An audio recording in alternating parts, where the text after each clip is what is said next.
Well, as the crisis deepens in Darfur, there are fears that if UN troops don't go in, aid workers will leave, and that could be a death sentence for the children caught in the middle of the conflict. Humanitarian groups provide a lifeline for them, helping the malnourished and those with diseases. Aid worker David Whitewick made a video diary for ITV News as his mobile clinic tried to reach children in villages cut off by the savage fighting. Here's David's story. Today our medical team is trying to reach a remote camp for people made homeless by the conflict.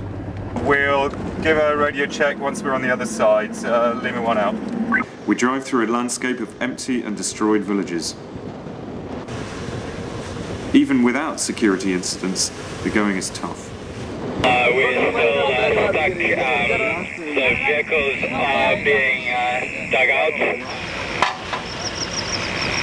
This is the safest route at the moment. The other route via the railway has had some attacks on it, and we're a bit worried about the safety of all the passengers and the equipment and the vehicles if we took that route.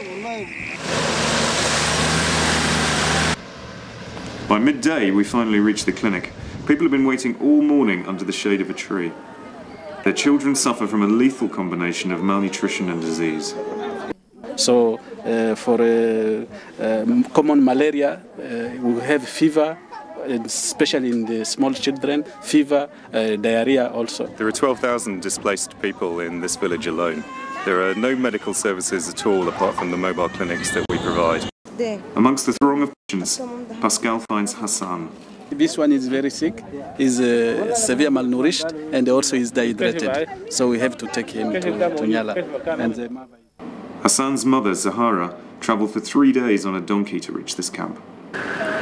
We waste no time getting back to the hospital in Nyala. For the past few weeks, this area has been peaceful, but earlier this year, our convoy was hijacked and held captive for 3 days. At the hospital, Hassan is immediately put on a drip.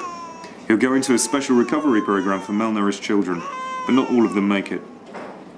It's 2 days since Hassan was brought to the hospital here, and he's looking a little better. Chances are that in a couple of days he'll probably be fit enough to go home with his brother and his mum. Most children in a conflict like this are in fact the victims not of guns and bombs, but of malnutrition, disease, poor water. Although Hassan is on the mend, the hospital is overwhelmed and lacks basic resources. But at least the children here now have a chance.